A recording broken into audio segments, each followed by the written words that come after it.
NT. Surveillance, Facebook et Microsoft jouent la transparence. Facebook et Microsoft ont révélé avoir reçu en 2012 des milliers de demandes d'information des autorités américaines sur des utilisations liées à la sécurité nationale, regrettant ne pas pouvoir dire combien relevait du programme secret de surveillance mondiale d'Internet. Des centaines de personnes ont manifesté samedi à Hong Kong pour que les autorités n'extradent pas Edward Snowden, l'ancien consultant de l'Agence nationale de sécurité NSA, à l'origine des fuites de ce programme appelé PRISM, visé depuis jeudi par une enquête du FBI. Pour la défense de la liberté d'expression, protéger Snowden, pas d'extradition, ont scandé des avocats, des militants issus de 27 associations de droits de l'homme et des expatriés devant le consulat américain de Hong Kong, ville où Edward Snowden s'est vraisemblablement réfugié. Depuis ces révélations fracassantes de la semaine dernière,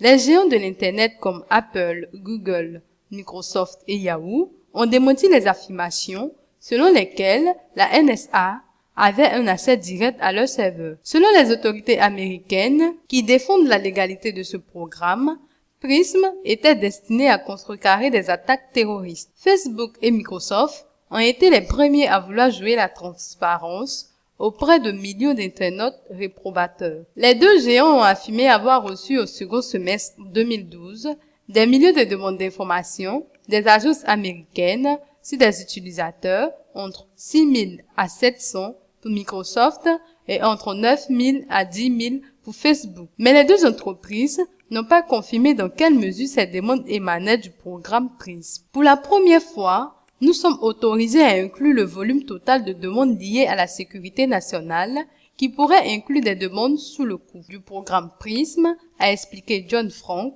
l'avocat de Microsoft, dans un communiqué publié tard vendredi soir. Nous n'avons pas toujours le droit de confirmer si nous avons reçu des demandes de ce type, mais si c'était le cas, elles seraient comprises dans le volume total, a-t-il ajouté sur son blog. Ces demandes, a-t-il précisé, concernaient entre 31 000 et 32 000 comptes clients, soit une toute petite fraction de la clientèle de Microsoft. Rien à cacher. Nous apprécions les efforts du gouvernement pour nous autoriser à publier plus d'informations, a encore dit l'avocat du groupe.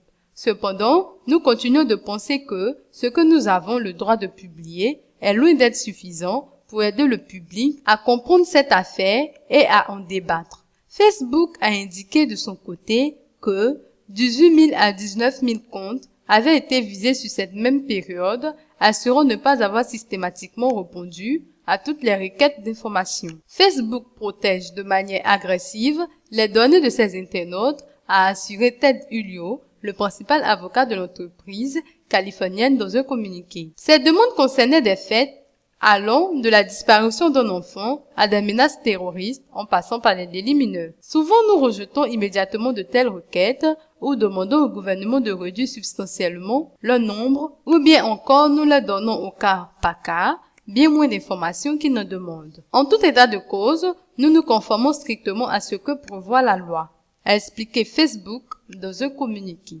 Google, qui affirme n'avoir rien à cacher, a annoncé avoir demandé au gouvernement l'autorisation de publier de telles données.